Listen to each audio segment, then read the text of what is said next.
First of all, the EPAC TV News welcomes everyone. Hojik chathariba India ki Parliament ki Lok Sabha ki mifamna Manipur President rule thamada ayaba pire. Lok Sabha da ngarang ahin nongyai matung pung anirom taba matamda Union Home Minister Amit Shah na Manipur President rule thamada ayaba pibina naba House ta pukolaki. Maduda minute ni purom chukna opposition amadi Union ani ki maikaida awai akum taundraba matung voice vote pangthoktuna Manipur President rule thambada Lok Sabha amat oina ayaba pikiban. Khanna baduda opposition ki maikaidagi Lok maker nipan su saruk ya khibaga loinana makoi makoi oibu wafamsing house ta thamnaki. Opposition ki maikaidagi pot khib wafamsing adugi paukumsu Union Home Minister Amit Shah na paukum piraduna haiki. Manipur da tham mari rom asida pamdaba hingsa gi thodu thokpa leitre masimak Manipur da tha anirom president rule thamlak asinan. Manipur da tholib irang asida center lengak na miyeng sangdi hairi wafamsing adu aranbani. Manipur da irang hek thorakpaga center lengak na ahian ba security pawba airlift tawduna thajinki. High Court ki wafam adubu lan arta hanbadagi impham oiraga irang adu horakkibani. Manipur da tholib irang asigi waroisin purnanabagi damakta Manipur ki tongan ba purupsingi miyutsinga unaduna wari sanakre hainasu magna phongdoki. Union Home Minister Amit Shah na makhatana phongdokibada hawjik muknariba kanupsingi miyutsinga wari sanaduna waroisin purnanabu yamna kanna hotnari. Hana mamangda Congress na lengak pairingi matamda Manipur da thokiba amadi matam sangna chatharakiba kanupki irangsing aduda matam adugi lengak sasan tawkiba Congress ki Union Home Minister amata Manipur da chatkide. Congress amadi BJP ki matamda kanupki irang thokiba masing amana amadagi heli haina awai akum tawnaba pamde matang su sadi haibu wafamsingsu House ta Amit Shah na phongdokpa leiki. Duguna kalam romda Parliament House animakta Immigration and Foreigners Bill 2025 pass tawkibaga loinana Passport haibadi Entry into India Act 1920, the Registration of Foreigners Act 1939, the Foreigners Act 1946 and the Immigration haibadi Careers Liability Act 2000 repeal su tawgre. Bill asi hanana Lok Sabha da pass tawraba matung Rajya Sabha da approve tawkibani. Bill asina central government da piriba provisional asi immigration law sing no na matanga chuna na singdokpan. Bill asina central government da passport tribal documents sing visa amadi registration tawbada sakti piduna chithawba law sing hapsin bani hair. Bill asigi matangda house da khananaba matamda Minister of State for Home Nityananda Rai na pikiba paukhumda pass tawkiba bill asina India da lakiba foreigner singi record update tawduna thambangam lagani. Bill asina chithawba law sing men khattuna agency singi coordination tawbada yamna chawna mateng piragani. Bill asi sahi ahum sangna yamna munna nainaraba matung government asina pass tawbungam kibani. Bill asi ek oina India pumada chatnaraba matungda marili naba documents sing suna yaudaba illegal immigrants sing ek asiki makhada lupa lakh manga fine thian ba yauna sahi manga phatok pibagi provision sing su yauri. Bill asi pass tawnana ba khanna ba horpa matamda Abhishek Manuna Immigration and Foreigners Bill 2025 oppose tawduna bill asi da ahong khara thamgadabani haina phongdokki. Aduga bill asi foreigners singi basic fundamental rights sing matpani haina su haiki. BJP ki Rekha Sharma na Congress ta chairaduna Congress ki matamda illegal immigrants sing India da mafam pidun lehalli. Pakistan, Afghanistan amasung yumlo nariba lebak sing Hindu sing India da leifam piki haina mahakna Congress pumaral siki. Tasengna hairabada NBA na Chief Minister phamdagi resign tawkraba matungda center na Manipur da suspended animation thamjinlaba matungda hawjik president rule thamduna leiribani. Adubu Manipur anauba BJP ki lengak ama semba yabagi leifam thokpa MLA sing masing suna leijirabasu hawjik phawba anauba lengak ama semba ngamdadun leiba haibasi yamna leibak thibani. ꯃꯁꯤꯒꯤ ꯃꯔꯝꯗꯤ BJPꯒꯤ ꯑꯣꯏꯅ ꯂꯩꯔꯤꯕ MLAꯁꯤꯡꯒꯤ ꯃꯅꯨꯡꯗ ꯑꯃꯒ ꯇꯤꯟꯅꯕ ꯌꯥꯗꯕ ꯍꯥꯏꯕꯗꯤ ꯑꯄꯨꯟꯕꯒꯤ ꯊꯧꯅꯥ ꯄꯥꯡꯒꯜ ꯁꯥꯒꯠꯄ ꯉꯝꯗꯕ ꯑꯁꯤꯅꯅꯤ ꯍꯥꯏꯕ ꯌꯥꯏ꯫ ꯊꯧꯑꯣꯡ ꯑꯁꯤꯅ ꯇꯥꯛꯂꯤꯕꯗꯤ ꯃꯤꯌꯥꯝꯒꯤ ꯃꯤꯍꯨꯠ ꯑꯣꯏꯔꯤꯕ MLAꯁꯤꯡꯅ ꯃꯅꯤꯄꯨꯔ ꯃꯤꯌꯥꯝꯒꯤꯗꯃꯛꯇ ꯈꯟꯗꯨꯅ ꯊꯕꯛ ꯇꯧꯕ ꯉꯝꯗꯦ, ꯃꯁꯥ ꯃꯁꯥꯒꯤ ꯑꯣꯏꯖꯕꯇꯅ ꯃꯥꯡꯗ ꯊꯝꯂꯒ ꯊꯕꯛ ꯇꯧꯏ ꯍꯥꯏꯕꯁꯤ ꯇꯥꯛꯄꯅꯤ ꯍꯥꯏꯕꯗ ꯊꯣꯏꯅ ꯂꯥꯜꯂꯣꯏꯗ꯭ꯔꯥ ꯈꯜꯂꯤ꯫ ꯃꯤꯈꯜ ꯃꯇꯝꯗ ꯃꯤꯌꯥꯝꯅ ꯚꯣꯠ ꯄꯤꯗꯨꯅ ꯃꯤꯌꯥꯝꯒꯤ ꯃꯤꯍꯨꯠ MLA ꯑꯣꯏꯕ ꯈꯟꯈ꯭ꯔꯕꯁꯤꯡ ꯂꯩꯅ ꯀꯔꯤꯒꯤꯗꯃꯛꯇ ꯄ꯭ꯔꯁꯤꯗꯦꯟ ꯔꯨꯜ ꯂꯩꯉꯥꯛ ꯁꯥꯁꯟꯒꯤ ꯃꯈꯥꯗ ꯃꯤꯌꯥꯝ ꯂꯩꯍꯜꯂꯤꯕꯅꯣ ꯍꯥꯏꯕꯁꯤꯒꯤ ꯄꯥꯎꯈꯨꯝ ꯍꯧꯖꯤꯛ ꯂꯩꯔꯤꯕ ꯃꯤꯌꯥꯝꯒꯤ ꯃꯤꯍꯨꯠ ꯑꯣꯏꯔꯤꯕ MLAꯁꯤꯡ ꯑꯁꯤꯅ ꯆꯞ ꯆꯥꯅ ꯄꯤꯐꯝ ꯊꯣꯛꯄꯅꯤ꯫ ꯍꯧꯖꯤꯛꯃꯛꯁꯨ BJPꯒꯤ MLAꯁꯤꯡꯒꯤ ꯃꯅꯨꯡꯗ ꯆꯤꯞ ꯃꯤꯅꯤꯁꯇꯔ ꯑꯣꯏꯅꯤꯡꯕ ꯃꯤꯑꯣꯏ ꯀꯌꯥ ꯂꯩꯗꯨꯅ MLA ꯈꯣꯝꯖꯤꯟꯅꯕꯒꯤ ꯊꯕꯛꯂꯣꯝꯗ ꯃꯥꯏ ꯑꯣꯟꯁꯤꯟꯗꯨꯅ ꯂꯩꯔꯤ ꯍꯥꯏꯕꯁꯤ ꯂꯩꯕꯥꯛ ꯃꯤꯌꯥꯝꯅ ꯊꯣꯏꯗꯣꯛ ꯍꯦꯟꯗꯣꯛꯅ ꯑꯗꯨꯃꯛ ꯈꯪꯅꯔꯕ ꯋꯥꯐꯝꯅꯤ꯫ ꯑꯗꯨꯕꯨ ꯃꯅꯤꯄꯨꯔꯒꯤ ꯑꯣꯏꯔꯤꯕ ꯐꯤꯚꯝ ꯑꯁꯤꯗꯒꯤ ꯄꯣꯄꯨꯂꯔ ꯒꯚꯔꯟꯃꯦꯟꯠ ꯑꯃ ꯂꯩꯗꯨꯅ ꯂꯩꯇꯥꯅ ꯃꯅꯤꯄꯨꯔ ꯃꯤꯌꯥꯝꯒꯤꯏꯍꯨꯜ ꯈꯪꯅ ꯂꯩꯕꯥꯛ ꯑꯁꯤꯒꯤ ꯑꯣꯏꯔꯤꯕ ꯋꯥꯊꯣꯛ ꯂꯥꯟꯊꯣꯛ ꯀꯌꯥ ꯑꯁꯤ ꯅꯦ ꯇꯥꯅ ꯂꯣꯏꯁꯤꯟꯅꯅꯕ ꯍꯣꯠꯅꯕ ꯍꯥꯏꯕꯁꯤ ꯃꯅꯤꯄꯨꯔ ꯃꯤꯌꯥꯝꯒꯤ ꯑꯄꯥꯝꯕꯅꯤ꯫ ꯃꯤꯌꯥꯝꯒꯤ ꯑꯄꯥꯝꯕ ꯑꯁꯤ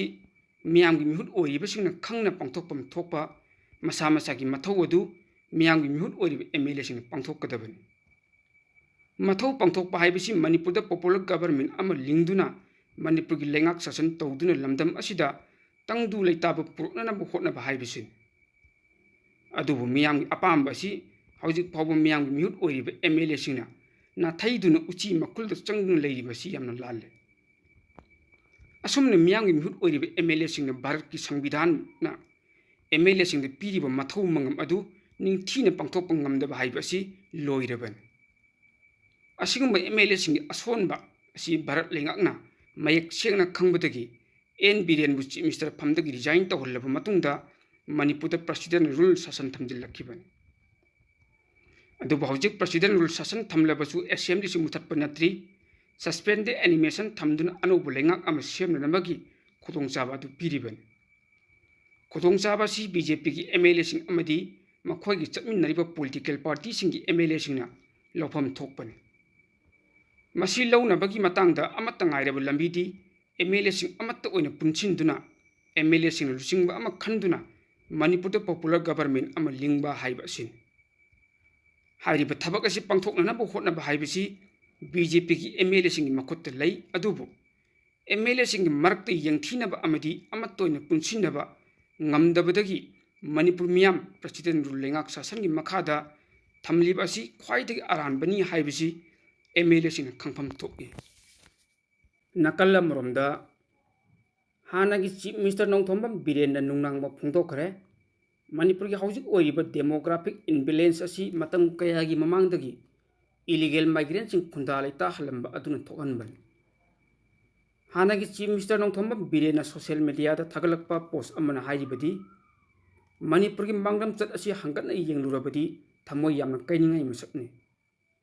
ꯃꯅꯤꯄꯨꯔꯅ ꯃꯄꯨꯡ ꯐꯥꯕ ꯁ꯭ꯇꯦꯠ ꯑꯃ ꯑꯣꯏꯗ꯭ꯔꯤꯉꯩꯒꯤ ꯃꯇꯝꯗꯒꯤ ꯍꯧꯅ ꯑꯣꯊꯣꯔꯤꯇꯤꯁꯤꯡꯒꯤ ꯑꯌꯥꯕ ꯌꯥꯎꯗꯅ ꯔꯤꯐ꯭ꯌꯨꯖꯤ ꯀꯌꯥ ꯂꯝꯗꯝ ꯑꯁꯤꯗ ꯆꯪꯁꯤꯜꯂꯛꯈꯤ, ꯂꯣꯏꯅꯅ ꯈꯨꯟꯗꯥ ꯂꯩꯇꯥꯗꯨꯅ ꯂꯩꯁꯤꯟꯈꯤ꯫ ꯍꯥꯏꯕꯗꯤ ꯀꯨꯝꯖꯥ 1970ꯒꯤ ꯑꯔꯣꯏꯕ ꯁꯔꯨꯛ ꯑꯃꯗꯤ ꯀꯨꯝꯖꯥ 1970ꯒꯤ ꯑꯉꯟꯕ ꯁꯔꯨꯛꯇꯒꯤ ꯍꯧꯅ ꯔꯤꯐ꯭ꯌꯨꯖꯤꯒꯤ ꯏꯃꯨꯡ 1,500 ꯂꯣꯝ ꯂꯝꯗꯝ ꯑꯁꯤꯗ ꯆꯪꯁꯤꯜꯂꯛꯈꯤ꯫ ꯂꯝꯗꯝ ꯑꯁꯤꯗ ꯆꯪꯁꯤꯜꯂꯛꯈꯤꯕ ꯔꯤꯐ꯭ꯌꯨꯖꯤꯁꯤꯡ ꯑꯗꯨꯒꯤ ꯔꯤꯍꯦꯕꯤꯂꯤꯇꯦꯁꯟꯒ ꯃꯔꯤ ꯂꯩꯅꯕꯁꯤꯡ ꯃꯇꯦꯡ ꯄꯥꯡꯈꯤ ꯍꯥꯏꯕꯁꯤ ꯍꯧꯖꯤꯛ ꯂꯩꯔꯤꯕ ꯗꯣꯀꯨꯃꯦꯟꯠꯁꯤꯡ ꯑꯁꯤꯅ ꯈꯨꯗꯝ ꯆꯥꯡꯗꯝ ꯑꯣꯏꯔꯤ꯫ ꯃꯇꯝ ꯑꯗꯨꯒꯤ MP, ꯂꯩꯉꯥꯛꯀꯤ ꯂꯣꯏꯁꯪꯁꯤꯡ ꯑꯃꯗꯤ ꯔꯤꯐ꯭ꯌꯨꯖꯤ ꯑꯦꯁꯣꯁꯤꯌꯦꯁꯟ ꯏꯔꯛꯈꯤꯕ ꯆꯦꯔꯣꯜꯁꯤꯡ ꯑꯗꯨꯅ ꯂꯝꯗꯝ ꯑꯁꯤꯗ ꯔꯤꯐ꯭ꯌꯨꯖꯤ ꯃꯁꯤꯡ ꯌꯥꯝꯅ ꯆꯪꯁꯤꯜꯂꯛꯈꯤ ꯍꯥꯏꯕꯗꯨ ꯏꯔꯥꯏ ꯂꯥꯏꯅ ꯈꯪꯕ ꯉꯝꯃꯤ꯫ ꯃꯇꯝ ꯑꯗꯨꯒꯤ ꯄꯥꯔꯂꯤꯌꯥꯃꯦꯟꯠꯀꯤ ꯃꯦꯝꯕꯔ ꯄꯥꯎꯀꯥꯏ ꯍꯧꯀꯤꯞꯅ ꯃꯇꯝ ꯑꯗꯨꯒꯤ minister of state for home ꯑꯦꯐꯤꯌꯔꯁꯇ ꯏꯈꯤꯕ ꯆꯦꯔꯣꯜ ꯑꯃꯗ ꯍꯧꯈꯤꯕ ꯀꯨꯝꯖꯥ-ꯁꯣꯛ 1967ꯇ ꯂꯝꯗꯝ ꯑꯁꯤꯗ ꯔꯤꯐ꯭ꯌꯨꯖꯤꯒꯤ ꯏꯃꯨꯡ 1,500 ꯔꯣꯝ ꯈꯨꯟꯗꯥ ꯂꯩꯇꯥꯗꯨꯅ ꯂꯩꯔꯤ ꯍꯥꯏꯅ ꯄꯜꯂꯤ꯫ ꯔꯤꯐ꯭ꯌꯨꯖꯤ ꯑꯣꯏꯅ ꯂꯝꯗꯝ ꯑꯁꯤꯗ ꯆꯪꯁꯤꯜꯂꯛꯈꯤꯕ ꯏꯃꯨꯡꯁꯤꯡ ꯑꯗꯨ ꯉꯁꯤ ꯀꯗꯥꯏꯗ ꯂꯩꯈ꯭ꯔꯕꯒꯦ ꯍꯥꯏꯕꯁꯤꯃꯗꯤ ꯍꯪꯕ ꯌꯥꯕ ꯑꯆꯨꯝꯕ ꯋꯥꯍꯪ ꯑꯃꯅꯤ꯫ ꯍꯧꯈꯤꯕ ꯆꯍꯤꯁꯤꯡꯗ ꯂꯝꯗꯝ ꯑꯁꯤꯒꯤ ꯗꯦꯃꯣꯒ꯭ꯔꯥꯐꯤꯗ ꯆꯥꯎꯅ ꯑꯍꯣꯡꯕ ꯂꯥꯛꯂꯤ ꯍꯥꯏꯕꯁꯤ ꯃꯤꯄꯨꯝ ꯈꯨꯗꯤꯡꯃꯛꯅ ꯈꯪꯅꯔꯕ ꯋꯥꯐꯝꯅꯤ꯫ ꯏꯁꯨ ꯑꯁꯤ ꯑꯩꯈꯣꯏꯒꯤ ꯑꯥꯏꯗꯦꯟꯇꯤꯇꯤ ꯑꯃꯗꯤ ꯈꯨꯟꯅꯥꯏꯔꯣꯜꯒ ꯌꯥꯝꯅ ꯅꯛꯁꯤꯟꯅꯕꯇ ꯅꯠꯇꯅ ꯑꯄꯤꯛꯄ ꯏꯁꯨ ꯑꯃꯅꯤ ꯍꯥꯏꯅ ꯂꯧꯕ ꯆꯨꯝꯂꯣꯏ꯫ ꯑꯣꯏꯔꯛꯂꯤꯕ ꯐꯤꯚꯝ ꯑꯁꯤꯅ ꯑꯩꯈꯣꯏꯒꯤ ꯄꯨꯋꯥꯔꯤ, ꯑꯩꯈꯣꯏꯒꯤ ꯉꯁꯤ ꯑꯃꯗꯤ ꯑꯩꯈꯣꯏꯒꯤ ꯇꯨꯡꯂꯝꯆꯠꯇ चाउन अहोंग लखलकदब इशू अमनी मसी तुमिन यंगदुन लेथोक चुमलोय मरम अदुना अखोय खुदिम अमत ओइना लेपिनदुना थेंगनमिनबगी तंगाई फदबा हाइबदु ओइरी वफम असी पॉलिटिशियन अम ओइना हाइब नत्ते हाइबदी पॉलिटिशियन अम ओइना हाइब वफम नतुस नत्ते मियामना खंगबियु हाइना हानगी चीफ मिनिस्टर नोंथोंबम बिरेन की पोस्ट अदुदा माकना मखातना फोंदोखिबा पाउसिंग असी सरुक अम ओइना इजराइल अमदी गजा की मतंगदा अपडेट अमतुंग पिजगे इजराइल ने गजा की तोंगान तोंगान मफमसिंगदा मखोगी मिलिटरी ऑपरेशन पाक्थोक चौथोरकपगी दमकता मफम अदुदा मखोइना लौसिननबा सेम साबा हौरकली डिफेंस मिनिस्टर इजराइल काजना पिरकपा चेरोलमदा अनौब गजा की मफमसिंग सिक्योरिटी जोन दा हपचिनदुना मखोगी ऑपरेशन अदु मपुंग फाना पाइखटनबु होटनदुना हमास पु लोचिननबु होटनरकबनी हाइखि मखोइना प्लान तौरी मफमसिंग अदुदगी गजा की मियोइसिंग मफम होंदोकनबा खंगनकी लोइनना हमास मिलिटेंटसिंगना फाजिलिबा इजराइल की मियोइसिंग अदु थादोरकप खक्तना लालसी लोसिनगदोरिबनीसु हाइखि हौजी इजराइल की लन्मीसिंग चत्तरिबा मिलिटरी ऑपरेशन असी हमास मिलिटेंटसिंग तखाइदुना अमदी मखोइना लेरंबा इंफ्रास्ट्रक्चरसिंग अदुसु सेंदोकदोरिबनी हियम मसिगी मतंगदा गजा की मिचमसिंग सोक्तननबा राफा सिटी की खाथंग मफमसिंग द लेरिबा अमदी खान यूनिस की मनाक्ता लेरिबासिंग अदु समुद्र खोंबाल मयादा लेबा अल मवासी एरियादा चटननबा खंगनके